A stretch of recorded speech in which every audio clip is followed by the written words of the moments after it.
remember that the term pathogen refers to a microorganism capable of causing disease. And we defined disease as any state aside from the healthy. That's, a big, wide term. And we know that there are more serious diseases, right? And those that are more serious are typically because the pathogen is virulent. And so we can say virulence is this capacity to cause disease, right? A measure of pathogenicity. And if they can cause disease, there's something about the way they're built or some sort of enzyme that they have that is aiding in this process. We are enormous compared to them. And so for them to affect any change in us, there's got to be something special going on. When it comes to bacteria, I know I've said this before, only 3% of all known bacteria are pathogenic. Okay, the vast majority of bacteria, well, first off, are in the soil. That's at a temperature that's not us. Right? They're not after us. There's bacteria all over the planet. They're not after you. Even the ones that might live in you and on you aren't pathogenic. So you're looking at a subset. And in that subset, there's something they're doing. It's either the way that they're built or an enzyme they're producing. Okay, so we will look at this as we go forward. So virulence, the extent of pathogenicity, and some pathogens are just more virulent than others. We understand that. When we talk about the virulence, we talk about virulence factors. So those of you doing your disease report on some microbes, if it happens to be a bacterium in particular, virulence factors refers to the specific thing they're doing. What are they using? What is going on there? So something that helps them get an edge over your immune system. What is it? Now, sometimes the genes for virulence are actually on the plasmids that some of them carry. So I can tell you right now that, is anybody doing Lyme's disease? Okay, well, if you were doing Lyme's disease, then you would find out that Borrelia burgdorferi, the spirochete that causes Lyme's disease, has no fewer than 21 plasmids. Now, it'd be hard to fit a circle that big inside of this image, but remember, it's only 1 to 5%, so it's like a little teeny tiny blip, and they carry 21 different ones, and they have genes on them. They express different proteins, and this is part of the reason that it's so difficult to diagnose Lyme's. The bullseye rash that we all hear about, that only presents in like 40% of the people with Lyme's. So 60% of them are not getting that telltale sign. They'll get different signs. And this is why we'll see presentations as lethargy, okay, for some people it's itchiness, for some people it can be arthritic, and for some people it can be like psychotic episodes. All of it is Lyme's. Very difficult for the clinician to see these really disparate symptoms as being caused by the same thing. Okay? So we can't discount that sometimes the virulence factor is on a plasmid. Okay? And we do know that those can be shared under certain circumstances. Okay. So how is it that they make you sick? Well, they have to gain access first up. And then they can damage the host tissues. And sometimes it's their wastes. Now remember, the buildup of waste is bad for every organism, right? Even them. But for us, some of their particular wastes can be toxic. So remember, we just had a quiz, or an exam, we just had an exam, and some of you said that some of the end products of fermentation were including things like acetone. That's a known carcinogen. So it's, I'm not saying it's going to cause cancer if you have a Clostridium infection, but it's definitely a toxic substance to our cells and tissues. And that's just their waste product.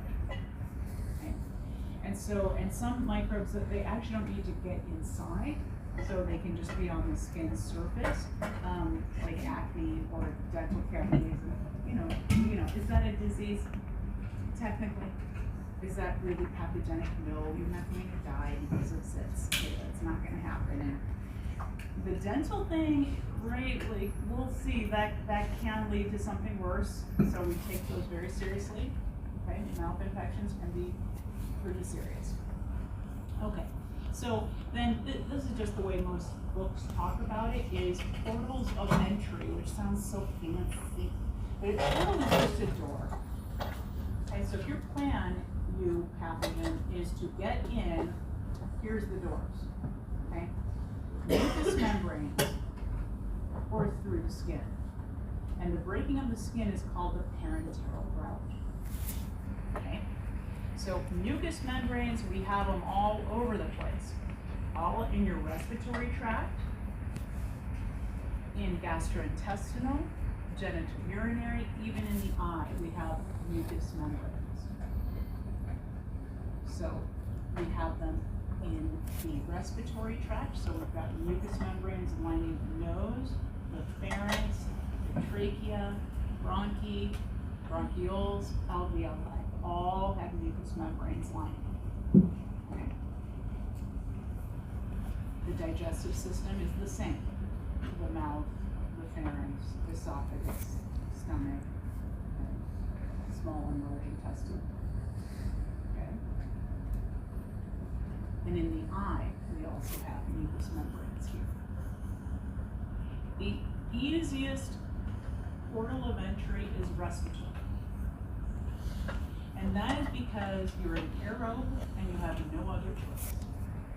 When it comes to gastrointestinal entry, fecal oral, you can determine what you want to eat and how you want to prepare it.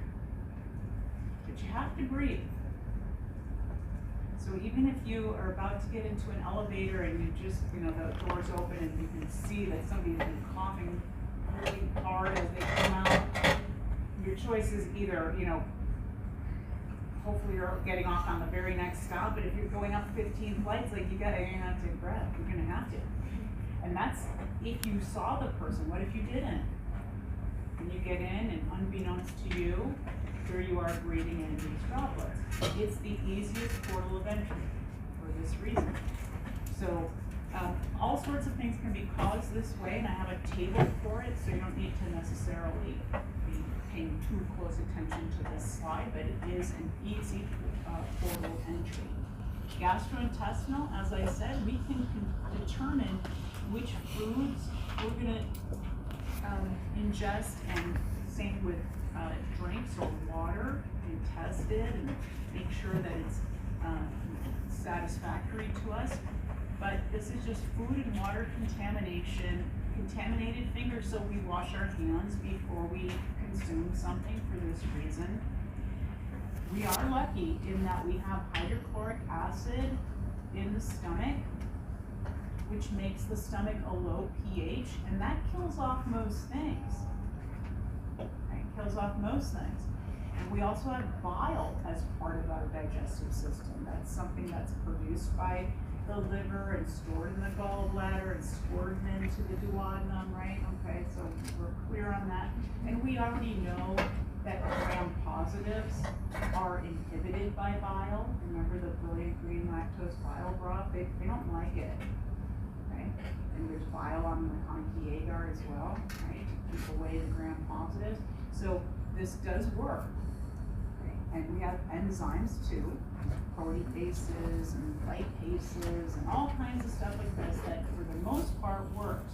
But people do in fact get gastrointestinal illness. It does happen. So some of this survives, and polio is a survivor. Okay? So we'll see how some other ones are going to be in that list. But some pathogens are eliminated in feces, and so this is why we have the gastrointestinal situation, okay, the fecal oral route. This is why water is tested to confirm it doesn't have fecal contaminants, because we know that that is a way for these to be transmitted. Okay?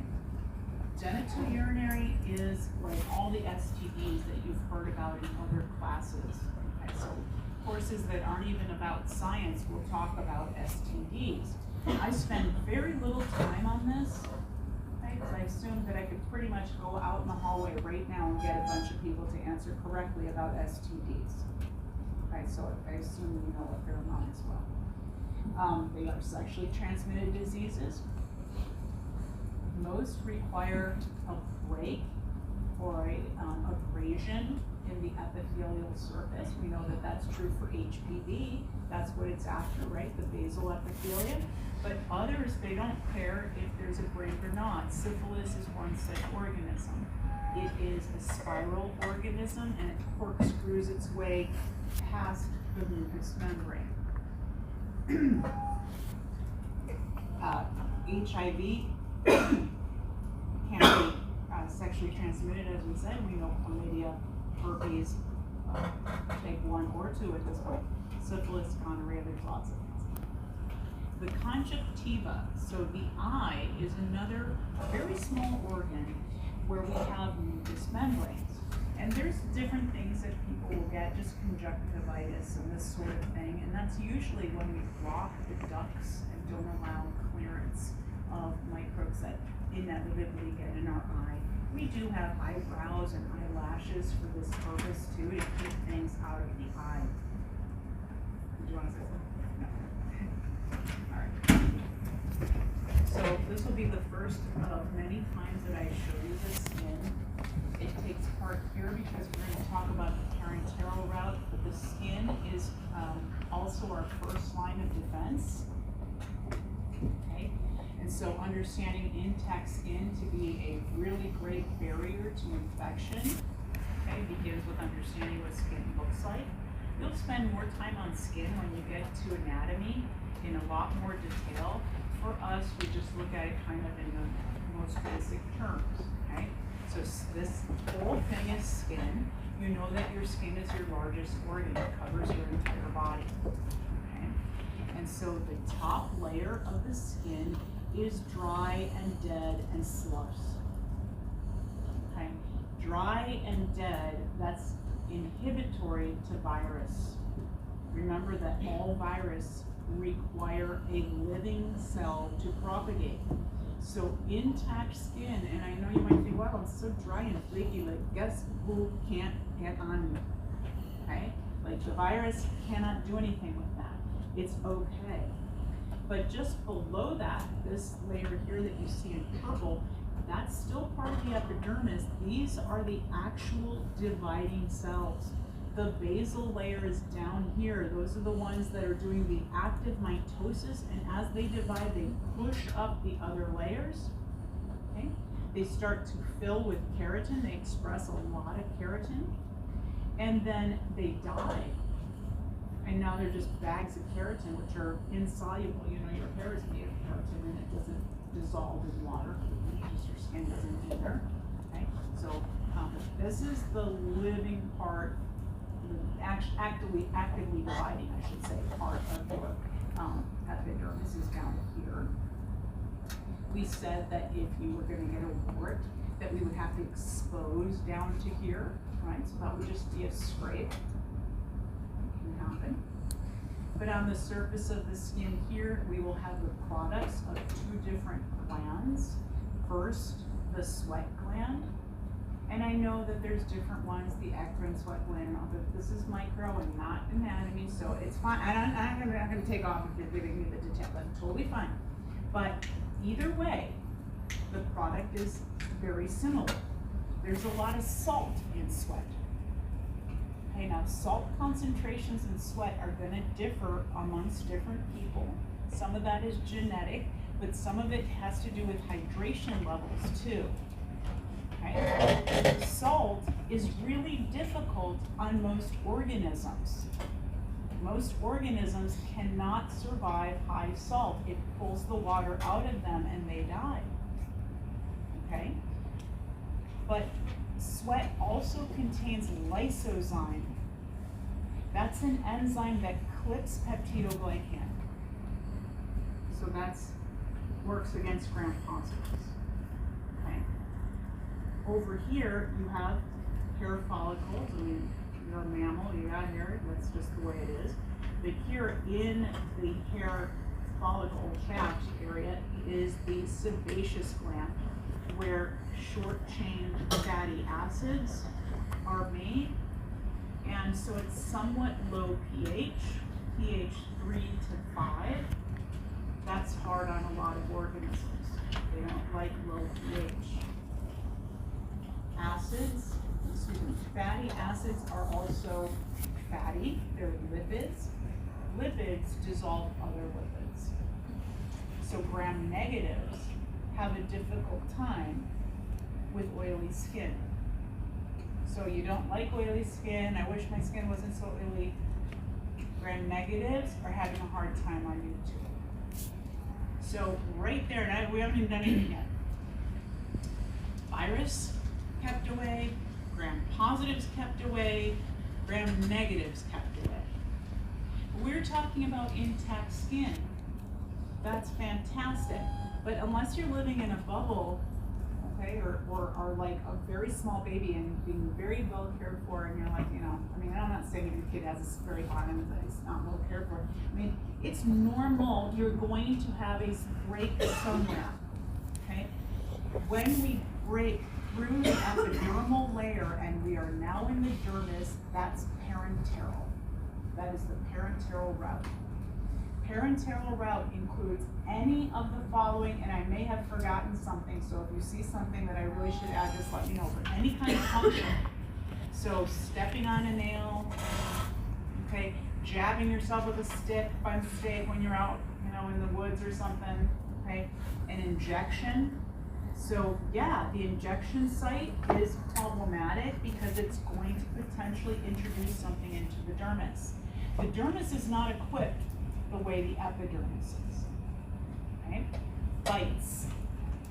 And now remember that, you know, we had a very brief conversation about rabies, but a bite is how it starts, okay? How it's transmitted from one rabid animal to another, because you're entering into the dermis. Cuts of any kind, okay? Wounds, surgery. Surgery exposes a lot to the dermis. It's a big part of what we need to pay attention to in healthcare. It's one of the top 4 or 5 places of nosocomial infection is the surgical site alone. So that has to be looked at. I mean, you know, surgery is such like an intense. Okay, so here it is again, this thing I talk to you about all the time, your diabetic patient with the darkened legs, and that's your first clue that the skin is not getting, in the lower extremities, or is not getting oxygenated properly, and so it's not going to be as robust, and so the skin can split, and that's an entry into the dermis, okay? And then certainly, what kind of thing would come in this way? Well, yes, HIV, hepatitis, tetanus, gangrene, that's a type of Clostridium that does that. This is a Clostridium as well. So I will have a table, okay? And the table will have the portals of entry. I might not give them to you. I will say portal of entry, okay? Respiratory, gastrointestinal, and parenteral. I am skipping genitourinary because I think you probably can work your way through that one, okay? Respiratory, gastrointestinal, parenteral. This is not an exhaustive list over here of the disease or pathogen, but I will ask for one from each one. But it is also typical of me to then ask you, after we get through immunity, what is it that that area would do against a potential pathogen entry? Okay? So just prep yourself for that. Okay? So respiratory, yes, it includes things like pneumonia and tuberculosis. We know this. I do not need to have the name of the organism. I mean, if you just want to say TB, that's fine. I get it. I get what that is. That's okay. What might surprise you, maybe you already knew this about measles. we already have had this conversation about how contagious it is, right? That one person with measles will get 18 other people sick, right? And part of it is because it's this route. When it's something that is gastrointestinal, you can control for that a little bit more easily. Respiratory is very difficult. But another one that might surprise you is chickenpox. Chickenpox is also respiratory. Okay, so you might have heard of people having chickenpox parties, but the thing is, by the time you do that, by the time the kid has the little spots, they're not even contagious anymore. And so it was before that when they were, listless, what happened, that's when it was. So, all right, just one from this list. Gastrointestinal, all kinds of stuff, and you know that for the lab exam, if you name 4 different things, that would be gastrointestinally transmitted. Yes? No, nothing like that, no. The portal, and then either pathogen or disease. Either, because if it's just hard to remember, for example, varicella zoster, but you might remember chickenpox quite easily. Totally fine. Yes? I mean, some viruses can be like both, right? Like HPV, you can get it on like underneath the skin, the dermis, or right? So, okay, and then, so your choice on the gastrointestinal, but you might see here's mumps. So the mumps is also, form related childhood disease, etc. All kinds of salmonellas and stuff like this. Okay, and even like roundworms, you could get that from eating undercooked foods. Right? Okay. Skin or parenteral. Well, this would be like here's a couple of Clostridia that are gotten that way. Clostridium perfringens, that's the gangrene, tetanius, tetanus. But like hepatitis B, that's from getting a parenteral entry, and so that's the accidental needle stab. Okay, that might happen to you. So we're all gonna get this one. Even I have. Sorry. When an accidental needle stick, and then you have to go and do the pool testing. Yes. Usually get sent to the hospital. It is a whole thing because you are in fact exposed, and we all understand that. Wow, parenteral entry is like you just okay. So what with all your wonderful dead layer and the oils and the acids and the salt and that, you just jump the gun, right? Left through. So it's serious. Rabies is on here. So just one from each. It doesn't even need to be something that is presented on this table. If you know of something else, that's fine too. For example, SARS-CoV-2, and that's not on here. This is another song. Okay, so that works. All right. The important thing whenever we're making a table is whatever will stick in your head. If you feel like, okay, oh yeah, why can't I remember that one? Then maybe switch it to something else. Okay? All right. So pathogenicity. Like, how well is this organism going to cause disease depends on the following. The portal of entry. Which door did you come in? Okay. And then the number of microorganisms introduced. That's the dosage. Okay. And of course, the type of microbe. If it's something that's not particularly pathogenic, doesn't really have a lot of virulence factors, that's going to be easier to deal with than something else. Okay. And so we talk about something here, ID50, and that stands for the infectious dose for half the sampled population. Now, I may have explained this stuff to you before when we were talking about therapeutic index and how those values were 50% marks based on the tested population. And I told you at the time I went to an institution and had a medical school, and they just basically put up signs in the undergrad areas, like who would like to make some money over spring break, and you go there and take part in some medical test or other. This is typically the sample population. They do open it up to the public as well, but you don't get a whole lot of other people involved, okay?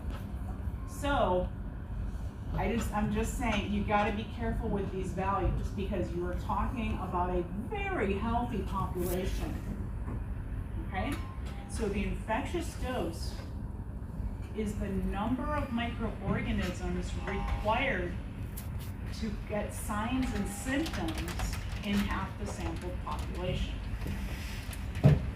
So below the ID50 value, typically, that doesn't cause disease.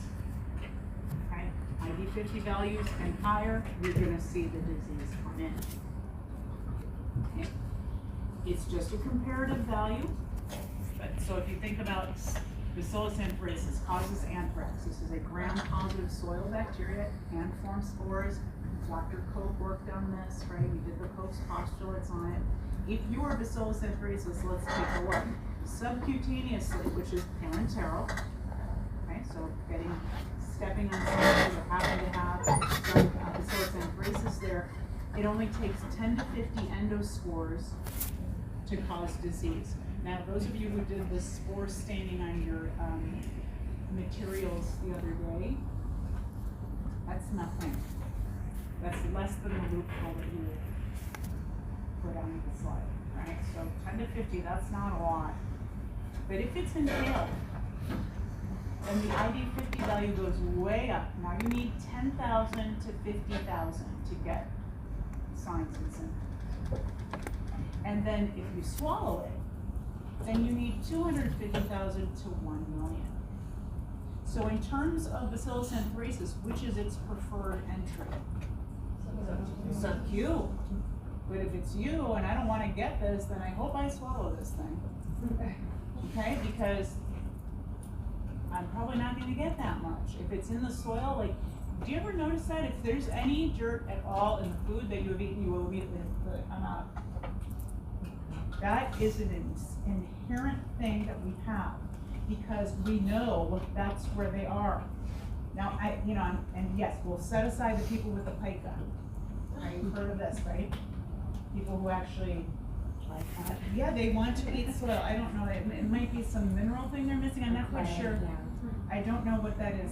But most of us find that taste to be repulsive, and you will spit out whatever you just ate. Can't swallow it, and it's because of this. Okay? Because there's organisms in the soil. Your body kind of knows it, and it's like, okay? All right. LD50 is different. This is a lethal dose. This describes the potency of a toxin. We will see, not now, but in pathogenesis type part 2, that some bacteria make and secrete toxins, exotoxins. For those that do, okay, so remember, only 3% of all bacteria are pathogens, and of that 3%, a smaller subset make and produce toxin, okay? So, not everybody. We have a measurement for how lethal it is. So lethal means to kill. And you can see that it says lethal with a TH. Okay, I've had students in the past tell me the legal dose. It's lethal, like the amount to kill, yes.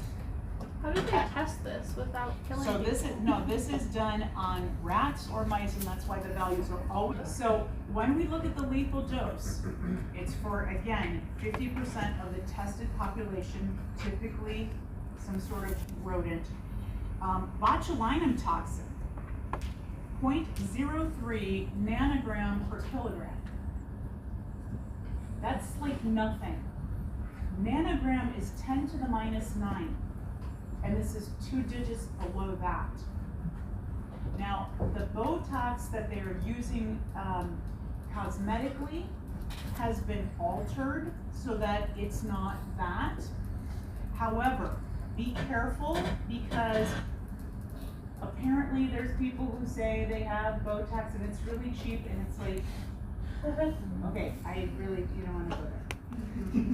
Okay, so yes, there are sad stories about that. So if you are going to go that route, that's fine. Just make sure it's a reputable place and all the rest of it because it's quite serious. Okay, so very, very toxic. Sugar toxin, less so, and staph, for all it does, its enterotoxin is not nearly as bad as botulinum. So whereas every pathogen has an ID50 value associated, and there is some dosage that will get you sick, not every pathogen is even capable of making a toxin. So we don't all have an LD50, okay? I typically ask you, to define it or pick it out of a lineup if it's a multiple choice. Okay, so you know what this is. All right. So on here, this is a really important slide, and for the exam, I'm going to ask you to know 4 of them. But honestly, remember, I say all the time, if I could just take like 10 or 15 slides and make them so important in Micro 5, this is one of them. So to get through Micro 5, exam 4/final part 1, I'm going to ask you for 4 of them. But really, as a clinician, you got to know them all. Okay? And so I've spoken to people in the nursing program, and one of the most important things they want all nurses to know is that who is going to get sick, right? Who's susceptible to infection? Number 1, age.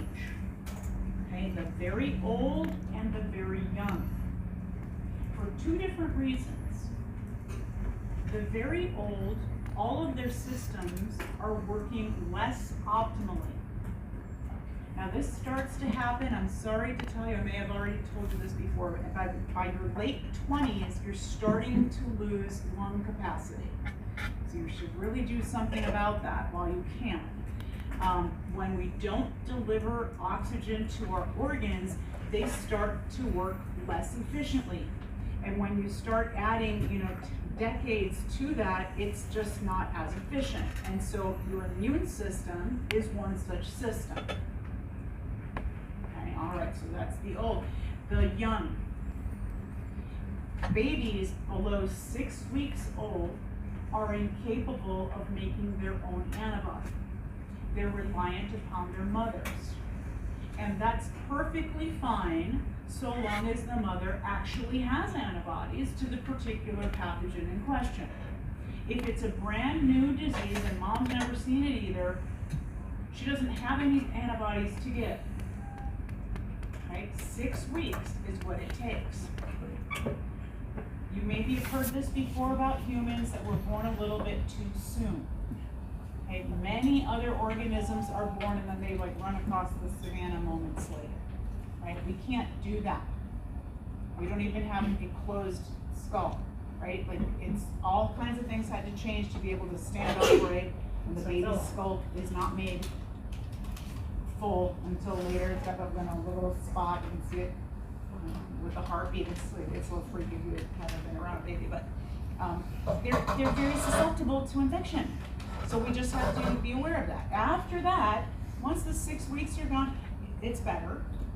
Okay, but they still don't have the same exposure that you've had throughout your life. Okay, so we're just aware of that. Secondly, genetic defects in immunity and acquired defects in immunity. So we'll talk about this in 2 levels. Genetic defects in immunity. So you might have noticed that some people are really snotty. Okay, they just seem to I don't mean the way they're acting. I'm saying they're constantly making mucus and whatever. Do you know that that is actually a good thing? That is going to trap dust, dirt, particles, and possible pathogens. That person is voiding stuff at a rate that other people are not. It might be annoying to them, etc., but it's a good thing. Some people, you can tell, they make a lot more salt in their sweat, right? They're wearing their ball cap, and it's what is all that weight? So that's what it is, right? We know this stops a lot of microbes. So that's a genetic difference. But there's other differences too. Things like how well your liver produces complement proteins, which we will see are part of our innate immune response. It's a whole series of proteins, and if one or the other of them is not made at the correct level, then you're more susceptible to infection. Bless you. Clotting factors are something else that the blood is in the blood made by the liver, and if the liver isn't making the clotting factors the same either, then it's going to stop us from cordoning off pathogens, because that's some of the reasons that we fill with clot, is to cordon off the pathogens. If you can't do it, then you're going to be more susceptible to disease. And of course, AIDS, acquired defects in immunity. To destroy the T helper cell will be to destroy basically the director of the immune system, and so this will be problematic as well. Okay? Surgery and organ transplants. So two different thoughts here. Surgery is really hard on the system, as Amelia just said. Surgeries not only cut through the epidermis, through the dermis, a lot of them are going to go through muscle tissue as well. Okay? And so that just takes a lot of effort, a lot of ATP to repair. If we're expending a lot of ATP on repairing muscle and dermis and epidermis, then that's less ATP available to the immune system. You're going to be more susceptible to infection if you just had surgery. Okay? Organ transplants. Unless this organ, be it liver, lung, heart, kidney, whatever it might be, unless it's from your identical twin, okay, whatever match they have made is not quite right, and to your body, it will be foreign, and you will be mounting an immune response against it. And so because you absolutely require this organ, they just don't do this for fun, right? Like you've been on a list and it's a big deal. You have to be able to take it and keep it. They will put these people on a low dose steroid for the rest of their lives. Steroids inhibit the immune response. And so anybody who is on steroids like that is more susceptible to infection. Okay.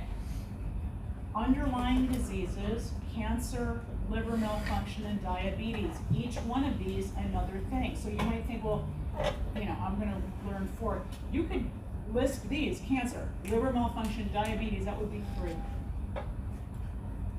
Okay? Because they're all different. They're put in the same grouping here, but they are different. Cancer. We already talked about this, how a cancerous cell is dividing out of control.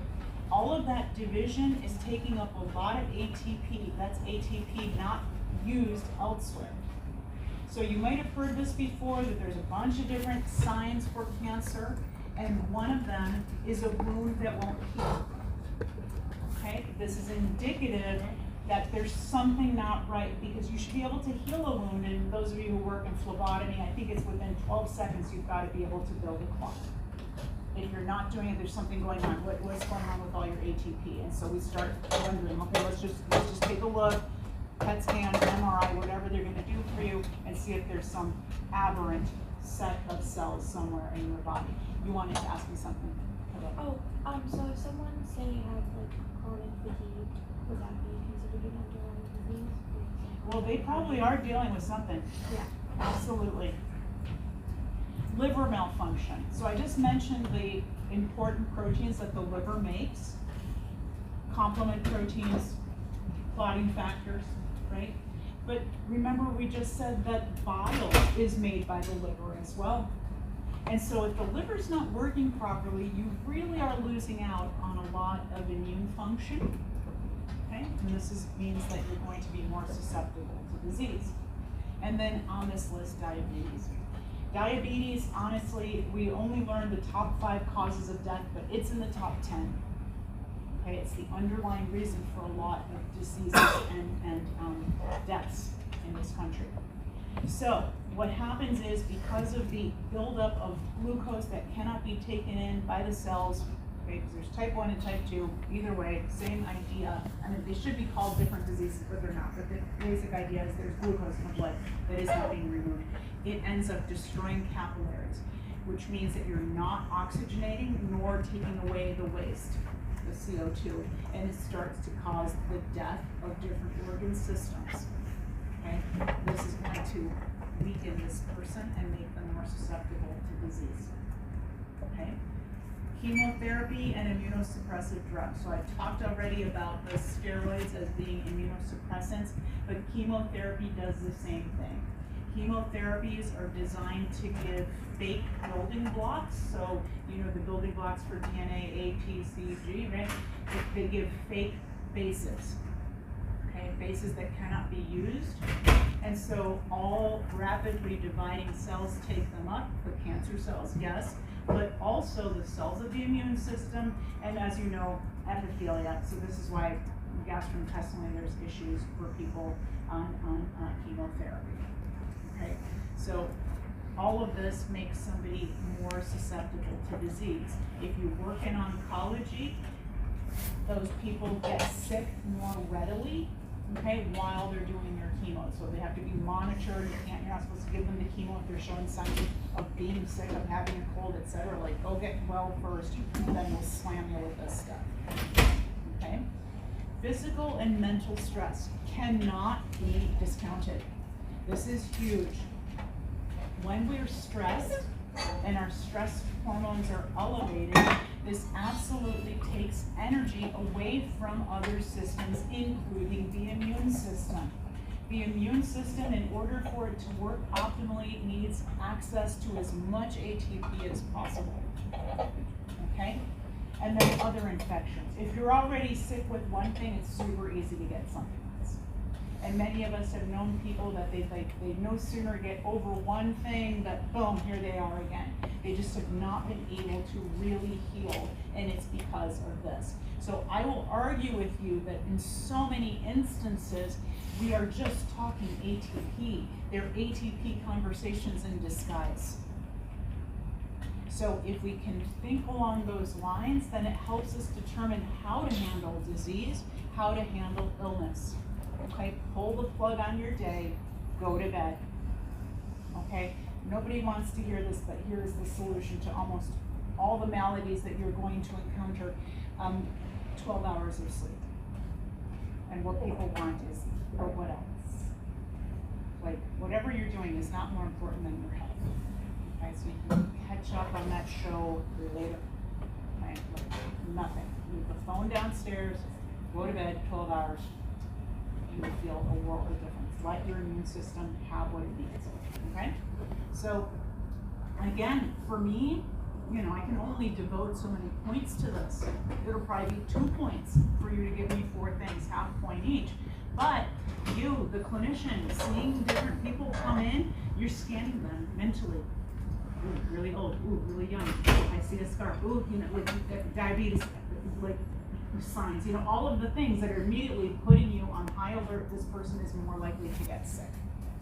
Okay? So we just know these things, even though I can't ask you all right? Okay. So if we look at this, factors of disease, this is kind of a weird slide in a sense, but it helps us understand the potency of the immune system. If we look at virulence factors on any given pathogen, and then the ID50 value for any given pathogen, and then whether or not it's come in the correct door or not, the portal of entry, versus the host, whether they're genetically okay, if they've seen this thing before, how they are overall with their health, this is the outcome, okay?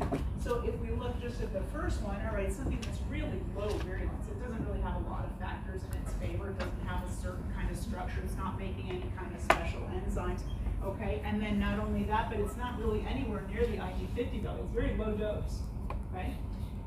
If it's not coming in the right door, this thing wants respiratory, but it's gastrointestinal or something like that, okay, things are not working in the favor of the pathogen. For the person, genetically, they're fine. They saw this thing before, and this is going to be a really potent thing because what it means is that you have an antibody to it already and memory cells to boot.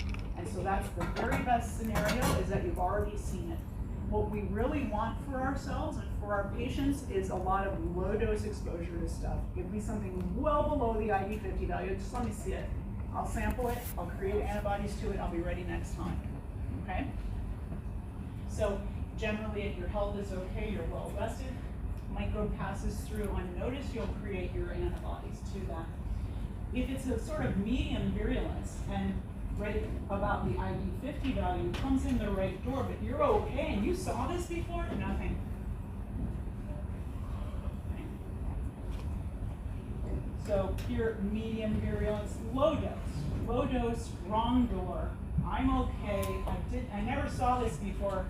but that's okay because my general health is good.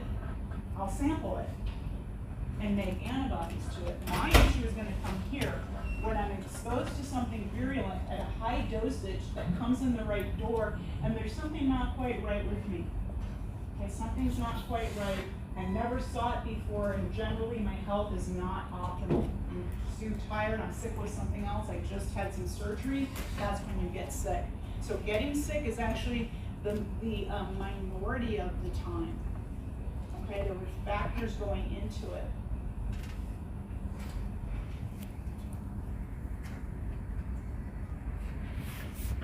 So to be a successful pathogen, you have to come in the right door, that's the portal. In the right number, that's the ID 50. And now you have to stick. So we're not clear on why that is right now, but when we get to the innate immune system and you see that, okay, all I have showing anywhere is epithelial, which I'm gonna slough anyway. Okay, and then I have other things that I do like coughing and sneezing and defecation. All of these things to just like out, okay, peristalsis. If you're going to be successful, you're gonna have to be able to stick, okay? So, they use adhesins and bind to our receptors. Adhesin is a general term that belongs to something on the pathogen that binds to my receptor. Now, when you're talking about virus, that something is the spike. But bacteria also have adhesins, okay? So pathogen, the adhesin is to the pathogen, and the host is from the receptor, and the adhesins on bacteria are usually the glycocalyx, so it's on the capsule. On their pili, that's on gram-negatives. Fimbriae, also gram-negatives. Flagella can be gram-positives or gram-negatives. It can also be some other glycoprotein or lipoprotein. Again, protein that they have on their surface. And it'll bind to sugars on the surface of my cell. And so remember, every single protein on the surface of my cell has sugars on it because that's how those proteins got there, was through the rough ER that adds sugars and the Golgi, which adds more sugars. Okay, so they're using some of those sugars to bind to. All right, and it's very specific is the other thing. So they bind to specific tissue types. And so here's just an image. You can find the binding areas, the adhesins on the fimbriae, on the capsules, and we know that spikes for virus. So here's specific adhesins and pathogens. I'm not going to spend a lot of time on this because we did just go through virus, and we know that they have specific things that they're using those specific spikes. But I want you to recognize that it's true for bacteria as well. They're going to have to use something to stick if they're going to be successful pathogens. So like Neisseria, gonorrhea, uses fimbriae. E. coli is also using fimbriae. Mycoplasma, they don't even have a wall, right? But they have that like plasma membrane and a little tip, and they use that tip to fuse into the respiratory epithelial cells. So I just want you to know that they have adhesives. They're sticking it out somehow. So fimbriae, underlying salmonella that you see sticking way out of the cell. And we talked about that before, and we said that it was like Velcro. But here's treponema pallidum. This is, of course, an electron micrograph, and you're seeing it here, able to corkscrew its way through mucous membranes. So most STDs require some break in the epithelia, not this. Okay, so syphilis is really scary in this regard. Like intact membranes are no problem for this organism. Okay. So, of course, we can never work with spiral organisms in the receptor. We just know that they exist, and we'll move on. Okay. Staph is able to adhere, okay, using adhesives. And unfortunately, this is an image of staph. You see the little circles that goes to the cells, binding to fibrin threads in the aortic valve. This causes an endocarditis, which just means an inflammation in the heart, but that's quite serious. And the way that Staphylococcus is able to do this is because of the IV. So the introduction of the IV, which we do in healthcare for the purposes of introducing needed fluids or some other kind of medication or some sort, unfortunately, if it's not done correctly, can introduce staph. Anything that gets in the blood is going right to the heart within a minute to 2 minutes. And if they can stick it out, then they're just going to be quite happy right there. So those of you in the morning group, we had a little conversation about blood and how rich it is in all sorts of nutrients. It's not going to blood. Okay, so that adherence is very important to the pathogenicity, and anything that would block it would stop the pathogen. We know that this is so for virus. It is also true for bacteria. Okay, if they can't stick, they're not going to be able to be pathogens. They have to be in the right door, bless you, in the right number, and then stick it out. So biofilm, we know that this is an issue in healthcare, that biofilm begins on non-living surfaces. Organisms that are capable of producing a capsule, and what is the composition of a capsule? Yep, it's polysaccharide. They will land on some non-living surface. Here we see a catheter, and so then they begin to make and secrete their capsules. They live beneath it. This is the biofilm. Biofilm is difficult to clean because it can only be cleaned with an oxidizer. And we saw this before when we were looking, this is unit 2, looking at different cleaning agents, and we said, okay, well, you can just use an oxidizer, let's just use bleach. And bleach works great on E. coli, it works great on staph, and it worked on Pseudomonas, but not great, not as well. That biofilm is also a deterrent to antibiotics. It makes it difficult for macrophage to get to as well. So it's quite serious. Encapsulated organisms, we have to know about them because they do, in fact, play a big role in healthcare. Biofilm's a big problem. So at any kind of non-living surface that would be introduced. So that was a catheter, but it can be anything like this. Contact lenses, catheters, stents, artificial valves, heart valves, hip replacements, knee replacements, anything like this. Any non-living surface cannot mount a response. So it's a while before the body kind of is mobilized into action, and unfortunately it's just difficult to get ahead of. Yes, Nick?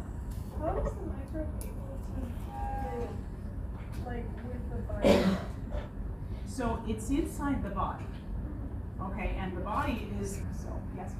For contact lens. Okay, so, oh, this is the time. This is the time. Okay, I'm sorry, so there was that. Pathogenesis, we defined a pathogen and virulence and recognized that they have to have some mechanism of doing that. Those are the virulence factors. They have to have a way in. That's the portals of entry. Mucous membranes being one of them, which are found through all of these portals there. Okay, and then we talked about the skin, the pieces and parts, and all of the factors that it has going for it in terms of keeping pathogens away.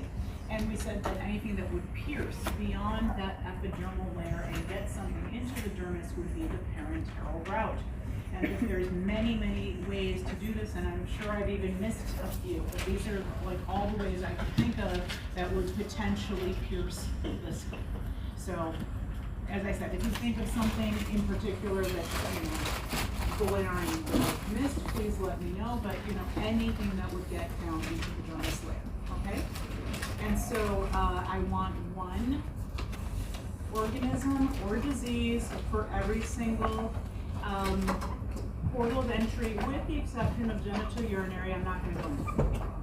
Okay, that's just kind of standard questions. All right, so we said, so the pathogenicity, so the ability to cause disease depends on the following. Which door did you come in? Okay. How many came in? That's the ID 50. We need at least that value. And, with a grain of salt, I mean, is your patient 82 years old? with half a lung, it might be a smaller value, okay, than the 50% one. So we just have to keep that in mind and recognize that some of this is established using a very healthy findings, okay? And then, of course, you know, what type of microbe, we understand that, and then we talked about IV50, and it depends entirely on the portal. You can see that here. Okay, so for that Bacillus anthracis, its preferred portal would be subcutaneous or parenteral. And I made sure to say, and I'll say it again, though all pathogens, we've got an ID50 value for them, not every pathogen is capable of producing a toxin, okay? Just a small subset of all pathogens produce toxins, and for that toxin, we have a value known as the LD50, the lethal dose for half the sample population. Now, this is done in rodents, and so it's always going to be a nanogram per kilogram kind of description of it, okay? And so you can see some toxins are more potent than others, but this is what it stands for, lethal dose for half the sample population. Okay, yes? Is the lethal dose only applied to the ones that use endotoxin? That's correct. Exotoxin. Exotoxin. There is endotoxin. Those are That's like different. inside the stuff. No, endotoxin is lipid A. Oh. I know. Yeah, so only a very small subset produces secreted exotoxin. Every single gram negative has that. Because that's just who they are. Okay, so we'll get there.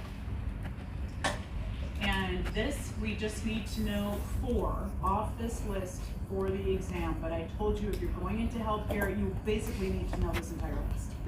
Here are the most susceptible people to infection.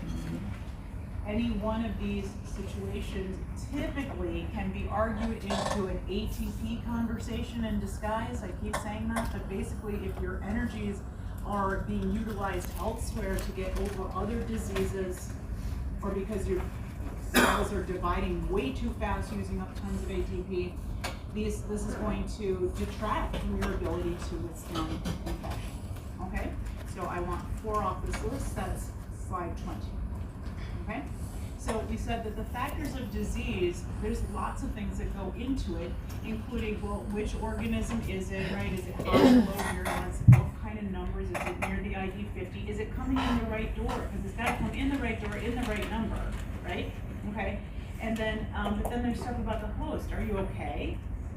Have you seen this before? That's a huge one, okay? And then, you know, genetically you're okay, all of that, even if you haven't seen something before, all right? As long as you're all right, you probably won't get sick. You will mount your response, and we'll get to the adaptive immune response after I make it work, but we'll see. You're quite capable. So once they get in the right door, in the right number, now they have to stick, and so they have to use something, and we call that something an adhesive. So I said that I probably won't spend a lot of time on this in terms of like making you memorize something, because we just went through this with the spikes on various virus and how important that is to their ability to choose that particular cell type. Well, this is true for bacteria that cause disease as well. So they usually use the fimbriae or pili, or sometimes it can be the capsule. So I'm not going to ask the specifics of it, but we do want to know, like, here's my checklist. I want to be a successful pathogen. In the right door, in the right number, stick. Okay, these are our checklists. Yes. Is there categories of endotoxins? Yes. There's 3. We're going to talk about all of them. Yep. Okay, we're just laying the foundation. Okay, so we talked about adherence throughout and how important it is.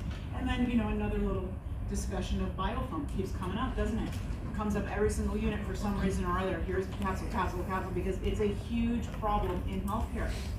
Biofilm is going to begin on a non-living surface. There can be many such non-living surfaces introduced into our patients for various reasons. So the IV line, okay, contact lenses, catheters, stents, hip replacements, knee replacements, anything like this is a non-living surface that is a potential starting point or organisms that are encapsulated. Okay, so they can make and secrete their capsule, and you know that that makes them almost impossible to grab for the macrophage, difficult for antibiotics to penetrate, and also difficult to clean. Right, so this is how that works. All right, so I think we stopped there, right? All right, so this is the sort of breakdown of this. All right, is it's either something structural about them or it's something biochemical about them, which means an enzyme that they are making and producing. Okay, these are the excuse me. Cells. And there's many of them. We will talk about these. These are the primary ones that you'll encounter in diseases.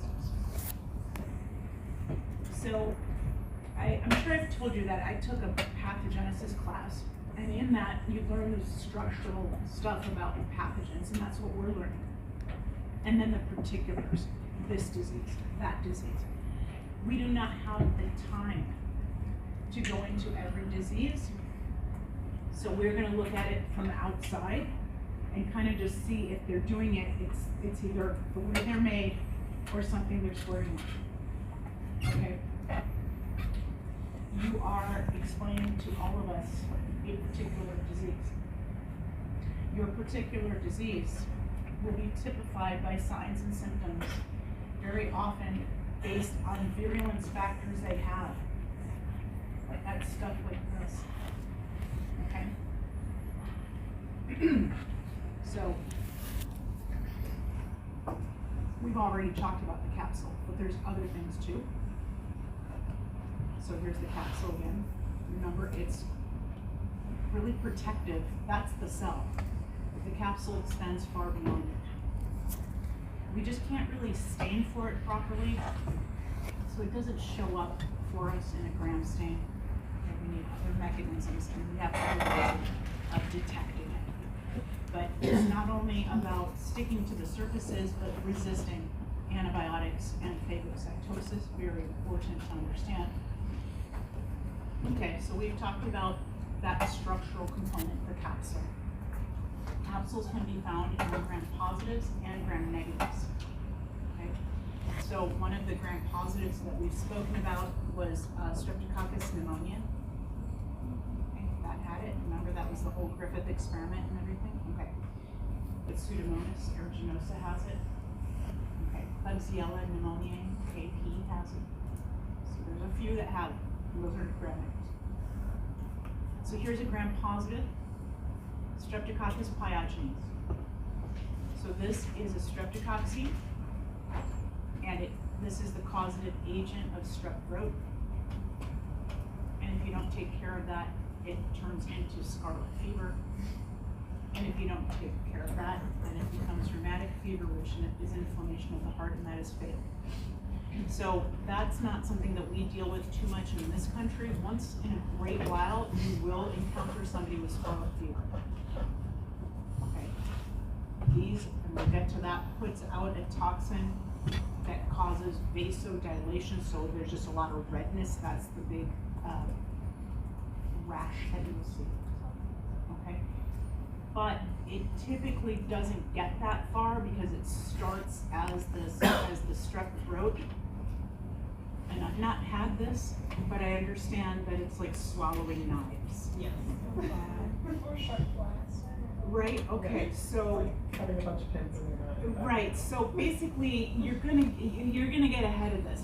For it to actually be scarlet fever, means that I guess they just tried to solve the strep throat at home maybe with other things and waited.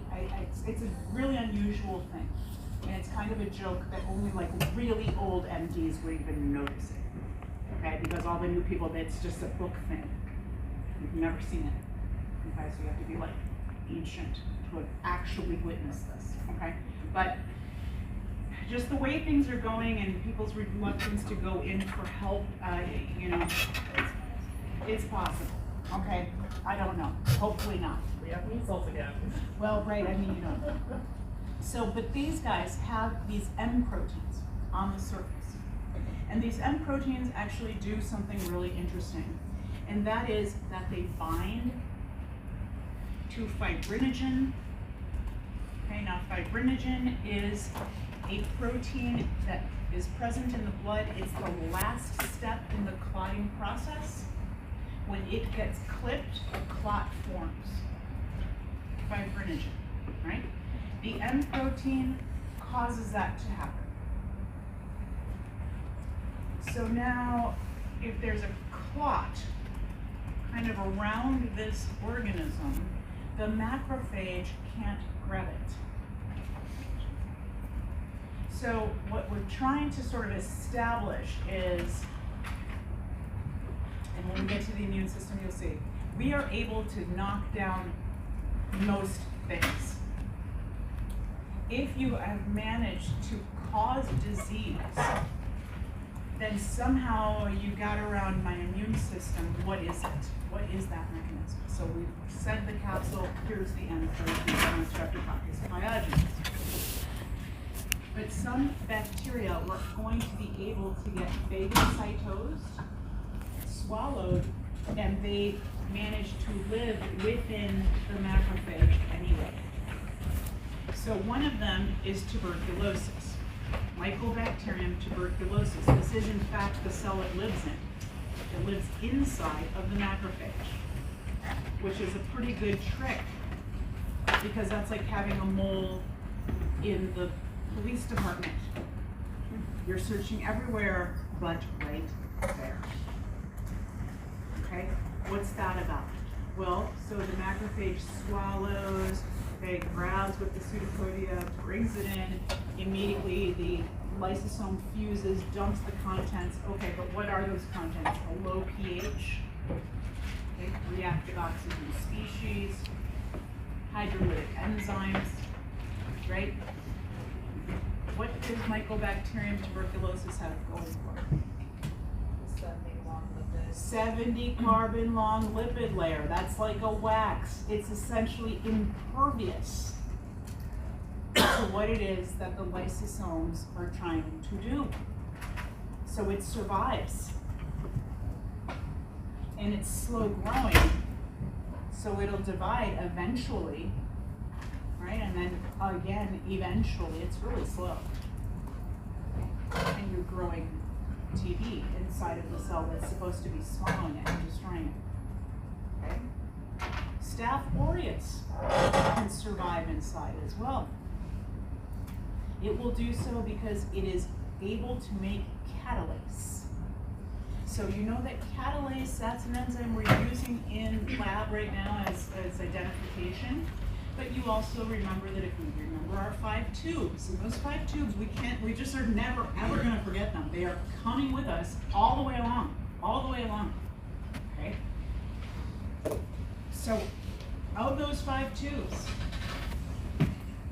only, well, microaerophiles, yes, they've got it in a little bit.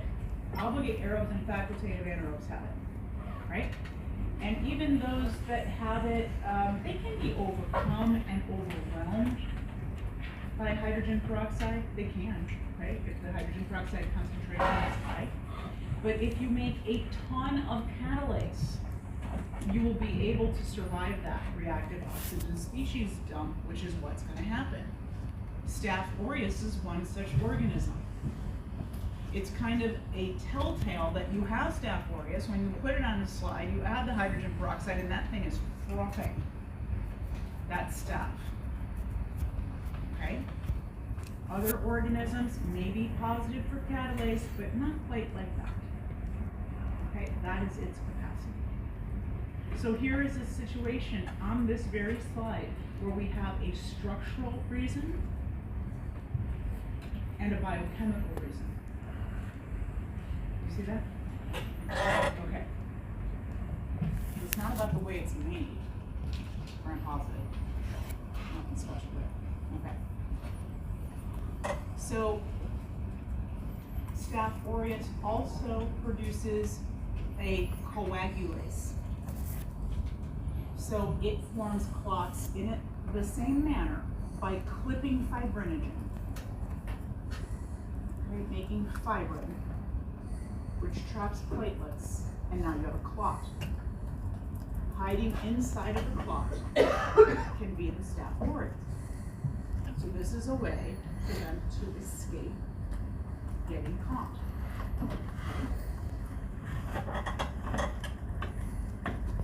When we look at, so we do have single cells, red blood cells, white blood cells, but most of our cells are involved in tissues and organs. And tissues and organs, they're made up of all 4 tissue types. So our organs are made up of all 4 tissue types, and first and foremost is epithelium. And so that epithelial layer, you've maybe heard it called a leak-proof sheet. Have you heard this before? Yeah, some instructors will call it that. And that is because each one of the cells that make up the epithelial tissue are held together, okay, by what is often called tight junctions and anchor junctions. Yes, you've heard this? Okay. What do you think that is? Of course, it's a protein. Yes, that's right. So it's I mean, honestly, when the answer isn't that, I'm always surprised and make a note of it. Okay, so yes, anchor junctions and tight junctions are proteins. There are, and then underneath the epithelial layer, you have what they call basement membrane, connective tissue, right? Before you get to the muscle. Right. Okay, so there are bacteria that are able to secrete enzymes to clip their way between epithelium and clip their way through this collagen layer, which is what the connective tissue is. And by doing so, they're getting away from some of my processes, which are, I was about to slough that stuff anyway, okay? And my resident macrophages, they're not digging deep like this, okay? So this is what they'll do. So here's your basal lamina. Okay, they call it basement membrane. It's just so tricky. It's not a membrane, it's not plasma membrane, right? It's very different stuff. It's composed of proteins, mostly collagen. You've heard of this before. And so there are organisms such as Clostridia that have hyaluronidase to clip between the tissues and collagenase to clip below the connective tissue layer. They're trying to bury themselves deeper in. This helps them evade phagocytosis, and also because they're Clostridia, most of them are obligate anaerobes. They don't want to be around oxygenated areas. They want to go somewhere else. They're just going to dig their way down. So that's a biochemical thing. Okay, that's not about their structure. It's something they're squirting out. So it allows penetration between the cells and below that collagen layer, which is sometimes called basement membrane. Okay, yes. So, collagenase, that basically disrupts the collagen. Yes. I understand. What exactly is the hyaluronidase?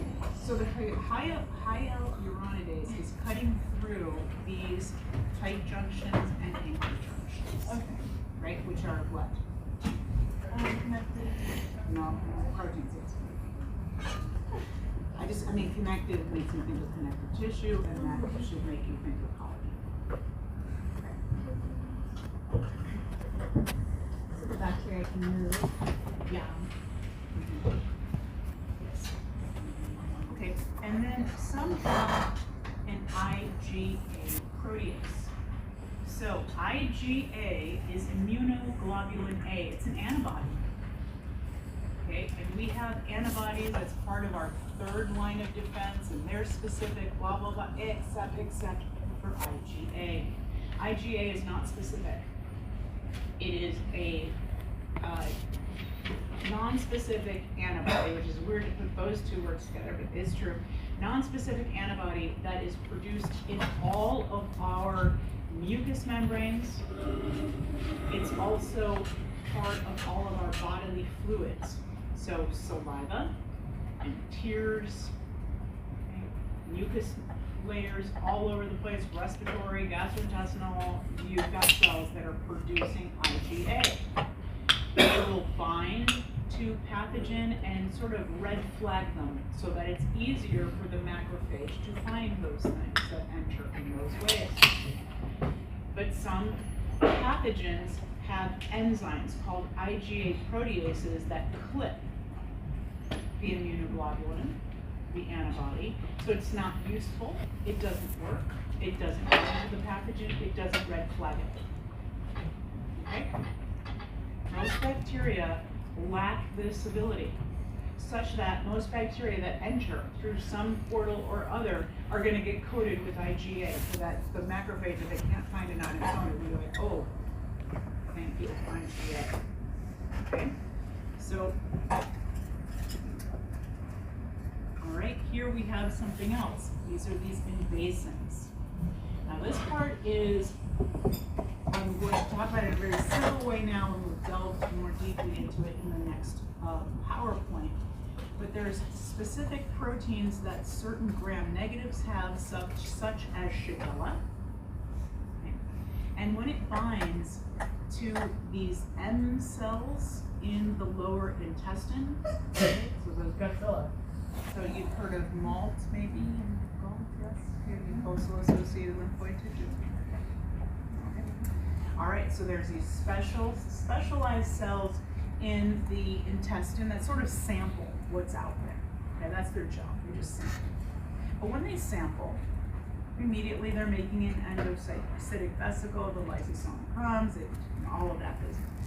This will land on the M cell, and then it will use these surface proteins called invasins to make this M cell's cytoskeleton rearrange such that it swallows the Shigella whole and drags it in.